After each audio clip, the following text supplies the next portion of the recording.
24 নৱেম্বৰত পালন কৰা হয় লাচিত দিৱস। আপোনালোকে যদি লাচিতৰ বিষয়ে জানিব বিচাৰে তেন্তে চাওক আজিৰ মোৰ ভিডিঅ'টো।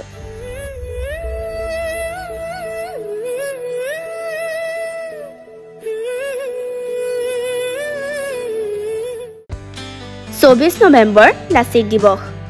প্ৰতি বছৰে 24 নৱেম্বৰত লাচিত দিৱস পালন কৰি বীৰ লাচিত বৰফুকনক স্মৰণ কৰা হয়। তথ্য অনুসৰি 24 নৱেম্বৰ দিনটোতে শৰাইঘাট যুদ্ধত লাচিতে শক্তিশালী মোগলক পৰাজিত কৰি প্ৰবল বিক্ৰমৰ পৰিচয় দিছিল।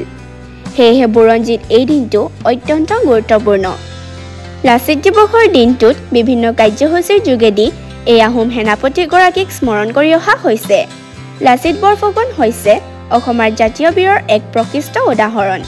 মোমাই তামুলী বৰবৰুৱাৰ সপ্তম সন্তান লাচিতে নৰিয়া দেহাৰে যুঁজ দি যি পৰাক্ৰমেৰে মোগলক প্ৰতিহত কৰিছিল সেয়া আছিল যথাৰ্থতে এক বিস্ময়। কৰ্তব্যত গাফিলতি কৰাৰ বাবে তেওঁ আনকি আপোন মোমায়েকৰ শিৰচ্ছেদ কৰিছিল। উল্লেখযোগ্য যে আহোম ৰজা চক্ৰধ্বজ সিংহই লাচিতক অসম সেনাৰ মুৰব্বীৰ দায়িত্ব দিয়াৰ উপৰি গুৱাহাটী তথা নামনি অসমৰ বৰফুকনৰ পদো অৰ্পণ কৰিছিল। তাৰ পূৰ্বে লাচিতে ক্ৰমে ঘোঁৰা বৰুৱা, দুলীয়া বৰবৰুৱা, শিমলুগুৰীয়া ফুকন, দোলাকাষৰীয়া বৰুৱা আদি পদো লাভ কৰিছিল।